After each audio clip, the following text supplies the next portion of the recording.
Hey guys, welcome to the 78th C# tutorial that I'm making for the new Boston, and in this tutorial I'm going to be showing you how to use the picture box control and how to use the image class. So all you're going to need for this tutorial is a button and a picture box. So just go over to your toolbox and drag a picture box onto your main form. I'm just going to go ahead and resize this picture box so it's rather large. Also, I'm going to change the size mode, so in order to do that, just go over and click this little triangle in the upper right hand corner, and you can just change your size mode. And the size mode is basically just how the image will be displayed in the picture box. And I'm just going to change it to center image so that when an image is opened, the image will be displayed in the center of the picture box, and the image won't be resized or anything like that, so it'll look just perfect.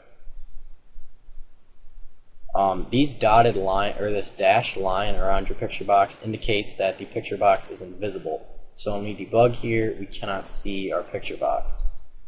In order to change that, just select the picture box, you go over to the properties panel, and change the border style. You can either change it to fixed single, which will put a black line around your picture box, or you can change the border style to fixed 3D, which will give the illusion that the picture box is 3D.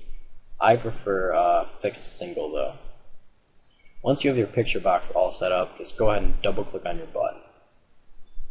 Under your button click, make sure that you have an open file dialog and an if statement checking to see if the user actually selects a file in the open file dialog. In order to set picture box 1's image equal to something, we're going to do picture box 1 dot image location equals and then the path to the image. And the path to the image will be whatever the open file dialog's file name is. So we'll just do ofd.filename. So now whatever image that the user opens in the open file dialog will be displayed in the picture box.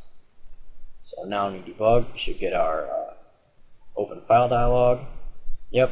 Now if we were to select this image, it should be displayed in this picture box right here. Yep.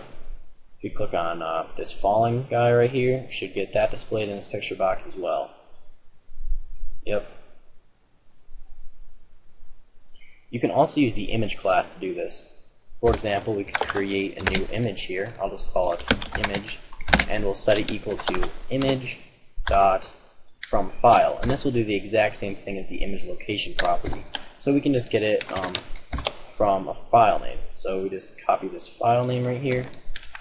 Oops, paste it right there. And this should have the same result as the previous code.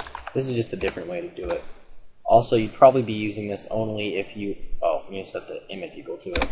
But you would probably only be using this method if you were trying to set multiple picture boxes equal to the same image, or if you were trying to save an image for later use. So now, when we debug here, we should get this exact same thing we did before. Open it, get the C# image, we open the fallen guy image, we should get the fallen guy image. Yep. You can also use the image location property to get the image of a URL. So as long as the URL leads to an image and not like a whole web page, then this will work. So we just have this Google right here, we just copy this image, or the URL to this image, and we just paste it as this image location, and we should get the exact same, or we should get the Google image inside of this picture box right here.